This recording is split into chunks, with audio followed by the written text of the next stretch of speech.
আপনি কি কখনো শুনেছেন এমন একটি হাটের কথা যেখানে মৃত মানুষ কেনাবেচা হয়?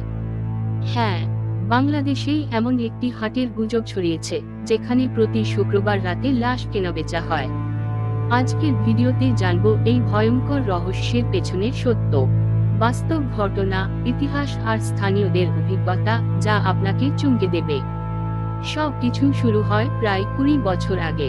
এক অজানা হাটের কথা ছড়িয়ে পড়ে, যেখানে গভীর রাতে কিছু লোক আসে, চুপচাপ কিছু লেনদেন করে, আর সেখান থেকে গায়েব হয় মানুষ অথবা লাশ। লোকজন বলতো সেখানে নাকি মৃতদেহ কেনা বেচা হয় গবেষণার জন্য। আবার অনেকে বলে ওটা ছিল এক কুসংস্কার প্রবণ কালো জাদুর কেন্দ্র।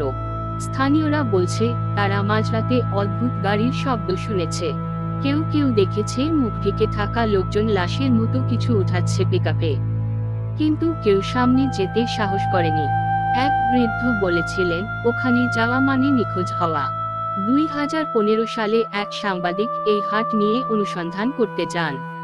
তাকে প্রথমে হুমকি দেয়া হয়, তারপর এক রাতে তিনি গোপনে ক্যামেরা নিয়ে পৌঁছে যান হাটের পাশে।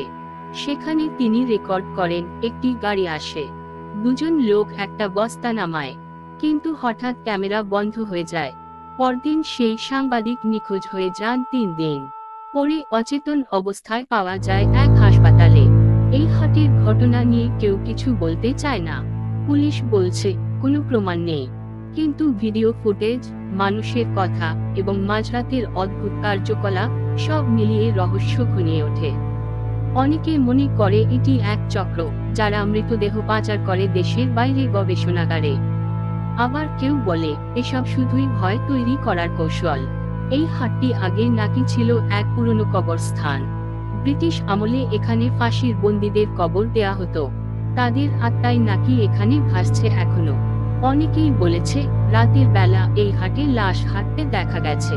এই হাটের সত্যি রহস্য এখনো উন্মোচিত হয়নি। এটা কি কাল্পনিক গল্প, নাকি সত্যিই কোনো গোপন কারবার?